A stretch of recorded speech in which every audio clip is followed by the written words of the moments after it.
कल्पना कीजिए एक ऐसे विश्व का जहां सड़कें, बंदरगाह और रेलवे नेटवर्क एक देश को दूसरे से जोड़ते हैं, व्यापार की नई ऊंचाइयों को छूते हैं और विकासशील देशों को समृद्धि का सुनहरा सपना दिखाते हैं। चीन की बेल्ट एंड रोड इनिशिएटिव यानी BRI का यही वादा था, जिसे 2013 में राष्ट्रपति शी जिनपिंग ने दुनिया के सामने पेश किया था। लेकिन चीन का यही सपना अब छोटे देशों के लिए एक भयावह जाल में तब्दील हो चुका है। 2025 में दुनिया के 75 सबसे गरीब देशों पर चीन का 22 अरब डॉलर यानी लगभग 1.9 लाख करोड़ रुपए का कर्ज लटक रहा है, जो उनकी आर्थिक स्वतंत्रता को भी निगलते जा रहा है। पाकिस्तान से श्रीलंका तक कई देश इस कर्ज की चक्की में पीस रहे हैं और भारत भी इस भू राजनीतिक खेल का मूक दर्शक बनकर नहीं रह सकता। नमस्कार, मैं हूं आपके साथ अवनीश और आज की वीडियो में मैं आपको बताऊंगा कि कैसे चीन के सपनों का यह सौदा छोटे देशों के लिए आर्थिक साजिश बन चुका है और भारत के सारे पड़ोसी देश इसके गिरफ्त में आ चुके हैं। दरअसल चीन की BRI परियोजना को विश्व इतिहास की सबसे बड़ी एकल देशीय बुनियादी ढांचा परियोजना माना जाता है। इसके तहत चीन ने 150 से अधिक देशों को स्कूल, अस्पताल, सड़कें, बंदरगाह और हवाई अड्डों के निर्माण के लिए अरबों डॉलर के कर्ज दिए। साल 2016 में चीन ने छोटे देशों को 50 अरब डॉलर का कर्ज दिया, जो उस साल पूरे यूरोप द्वारा लिया गया कुल कर्ज से भी ज्यादा था। लेकिन चीनी कर्जों की शर्तें और ऊंची ब्याज दरें अब कई देशों के लिए बोझ बन चुकी हैं। ऑस्ट्रेलियाई थिंक टैंक लोबे इंस्टीट्यूट के अनुसार 2012 से 2018 के बीच दिए गए नए कर्जों की चुकौती का समय अब आ चुका है, जिसके परिणाम स्वरूप 2025 में विकासशील देशों को 35 अरब डॉलर यानी 3 लाख करोड़ रुपए का भुगतान करना होगा, जिसमें से 22 अरब डॉलर 75 सबसे गरीब देशों से वसूले जाएंगे। इन कर्जों की सबसे बड़ी विशेषता यह है कि ये मुख्य रूप से BRI के तहत दिए गए थे, जिनमें से कई परियोजनाएं या तो पूरी नहीं हुई या आर्थिक रूप से लाभकारी साबित नहीं हुई। उदाहरण के तौर पर देखें तो श्रीलंका में हम्बनटोटा बंदरगाह को BRI के तहत बनाया गया था, लेकिन यह बंदरगाह अपेक्षित राजस्व उत्पन्न नहीं कर सका। इसका परिणाम यह हुआ कि 2017 से श्रीलंका को इस बंदरगाह को 99 साल के लिए चीन को लीज पर देना पड़ा। आज के समय में उस बंदरगाह पर पूरी तरह से चीन का नियंत्रण है। वहां चीन की आर्मी तैनात है और चीन ही उस क्षेत्र का बॉस बनकर बैठा है। वहीं आर्थिक संकट से जूझ रहे वेनेजुएला और अंगोला जैसे देशों को चीन ने पैसे दिए, लेकिन उनके प्राकृतिक संसाधनों पर कब्जा जमा लिया। अब ऐसी ही स्थिति अन्य देशों में भी देखी जा रही है, जहां कर्ज चुकाने में असमर्थता के कारण छोटे देशों को अपनी रणनीतिक संपत्तियों पर नियंत्रण खोना पड़ रहा है। आतंकपरस्त पाकिस्तान, जो चीन का करीबी रणनीतिक साझेदार है, चीन ने उसे भी नहीं बख्शा है और वह भिखारी देश इस कर्ज संकट का सबसे बड़ा शिकार है। चीन पाकिस्तान आर्थिक गलियारा, जिसे CPEC या CPEC के नाम से भी जाना जाता है, यह BRI का ही एक प्रमुख हिस्सा है। इसके तहत पाकिस्तान ने चीन से अरबों डॉलर का कर्ज लिया है। वर्तमान में पाकिस्तान पर चीन का कुल कर्ज 26 अरब डॉलर के आसपास है, जिसमें नगद जमा, कमर्शियल ऋण और निर्यात आयात वित्तपोषण शामिल है। वहीं पाकिस्तान में चीन 62 अरब डॉलर का निवेश कर चुका है। इन कर्जों पर औसतन 7.5% की फ्लोटिंग ब्याज दर लागू है, जो पाकिस्तान की पहले से ही कमजोर अर्थव्यवस्था के लिए एक बड़ा बोझ है।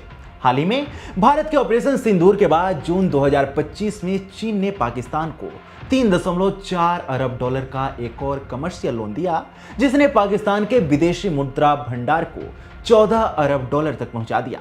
यह कर्ज अंतर्राष्ट्रीय मुद्रा कोष यानी IMF की शर्तों को पूरा करने के लिए दिया गया, जिसमें पाकिस्तान को 30 जून 2025 तक न्यूनतम 14 अरब डॉलर का विदेशी मुद्रा भंडार बनाए रखना था। हालांकि यह राहत अस्थायी है, क्योंकि यह कर्ज केवल पाकिस्तान को तात्कालिक संकट से उबारने के लिए है। विशेषज्ञों का मानना है कि यह कर्ज पाकिस्तान को और गहरे कर्ज जाल में धकेल रहा है, जिससे उसकी आर्थिक स्वतंत्रता खतरे में पड़ सकती है। पाकिस्तान का भू राजनीतिक महत्व उसकी स्थिति को और भी जटिल बनाता है। चीन और अमेरिका दोनों ही पाकिस्तान को वित्तीय और रणनीतिक सहायता प्रदान कर रहे हैं। जहां चीन CPEC के माध्यम से अपने व्यापारिक मार्ग को मजबूत कर रहा है, वहीं अमेरिका सैन्य संबंधों को बढ़ावा दे रहा है। इसी बीच पाकिस्तान दोनों महाशक्तियों का लाभ उठाने की कोशिश कर रहा है, लेकिन विशेषज्ञों का मानना है कि यह स्थिति केवल उसकी आर्थिक और राजनीतिक निर्भरता को बढ़ा रही है। पाकिस्तान के अलावा श्रीलंका भी चीन के कर्ज में बुरी तरह फंसा हुआ है। हम्बनटोटा बंदरगाह की कहानी इसका सबसे बड़ा उदाहरण है। इसके अलावा Laos, Mongolia, Kazakhstan, Kyrgyzstan, Tajikistan जैसे देशों पर भी चीन का भारी कर्ज है। इन देशों को दिया गया ज्यादातर चीनी कर्ज सड़क, रेलवे, बंदरगाह जैसे इंफ्रास्ट्रक्चर परियोजनाओं से जुड़ा हुआ है। कुछ कर्ज खनन और ऊर्जा परियोजनाओं के लिए भी है। 46 गरीब देशों ने 2023 में अपने टैक्स पर 20% हिस्सा कर्ज चुकाने पर खर्च किया। लोब इंस्टीट्यूट की रिपोर्ट के अनुसार 42 देशों पर चीनी कर्जे उनकी जीडीपी के 10% से अधिक हैं, जो उनकी आर्थिक स्थिरता के लिए खतरा है। रिपोर्ट्स बताती हैं कि विकासशील और गरीब देशों पर चीन के कुल 94 लाख करोड़ रुपए से ज्यादा का बकाया है। हालांकि बांग्लादेश अभी तक पूरी तरह से चीन के जाल में नहीं फंसा है। बांग्लादेश ने सावधानी बरतते हुए बीआरआई परियोजनाओं में हिस्सेदारी कम की है, लेकिन मोहम्मद यूनुस की चीन से बढ़ती करीबी इस देश को भी चीन का आर्थिक गुलाम बना सकती है। मौजूदा समय में बांग्लादेश में चीनी निवेश 7.07 अरब डॉलर के आसपास है। इसके साथ ही पाकिस्तान को चीन से मिलने वाले हथियार और बांग्लादेश द्वारा चीनी मिसाइलों की खरीद भारत के लिए सैन्य असंतुलन पैदा कर सकती है। पाकिस्तान ने 2020 से 2024 के बीच चीन से 81% हथियार आयात किए। वहीं बांग्लादेश का चीन की ओर झुकाव, विशेष रूप से तीस्ता नदी प्रबंधन परियोजना में चीनी कंपनियों को आमंत्रित करना भारत के हितों के लिए सीधे चुनौती है। इसके अलावा बांग्लादेश के सिलीगुड़ी कॉरिडोर के पास एयरबेस निर्माण की योजना भारत की रणनीतिक सुरक्षा के लिए खतरा पैदा कर सकती है।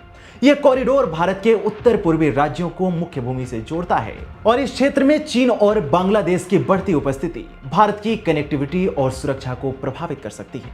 बांग्लादेश को साधने के लिए भारत सार्क की जगह बिम्स्टेक यानी Bay of Bengal Initiative for Multi Sectoral Technical and Economic Cooperation को प्राथमिकता दे सकता है, जिसमें बांग्लादेश भी शामिल है।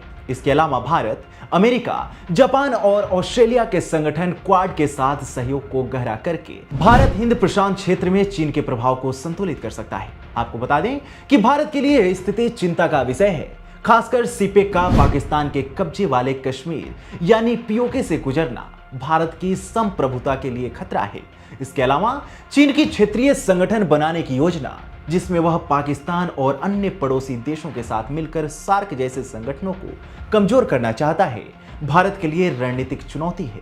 चीन की बीआरआई परियोजना ने कई देशों को आर्थिक विकास का सपना दिखाया, लेकिन अब यह सपना एक कर्ज के जाल में बदल चुका है। पाकिस्तान, श्रीलंका जैसे कई देश इसकी चपेट में हैं और अन्य विकासशील देश भी इस खतरे का सामना कर रहे हैं। इस बात की प्रबल संभावना है कि कर्ज न चुका पाने की स्थिति में चीन ऐसे देशों के साथ बड़ी डील करेगा और उनकी संपत्तियों पर कब्जा जमाना शुरू करेगा। सबसे बुरी स्थिति पाकिस्तान की होने वाली है, क्योंकि पाकिस्तान पर चीन का कर्ज इन 150 देशों की अपेक्षा सबसे ज्यादा है। भारत को इस स्थिति से निपटने के लिए सतर्क रहना होगा और वैकल्पिक व्यापारिक और रणनीतिक गठजोड़ बनाने होंगे। चीन की इस रणनीति ने न केवल आर्थिक बल्कि भू राजनीतिक दृष्टिकोण से भी वैश्विक मंच पर सवाल खड़े किए हैं। सवाल यह है कि क्या चीन की यह परियोजना केवल एक आर्थिक परियोजना है या इसका मकसद छोटे देशों को कर्ज के बोझ तले दबाकर रणनीतिक लाभ हासिल करना है। यह सवाल हर उस देश के लिए महत्वपूर्ण है जो बीआरआई का हिस्सा है। आप क्या सोचते हैं? हमें कमेंट सेक्शन में जरूर बताएं। साथ ही वीडियो को लाइक करें और चैनल को सब्सक्राइब करें।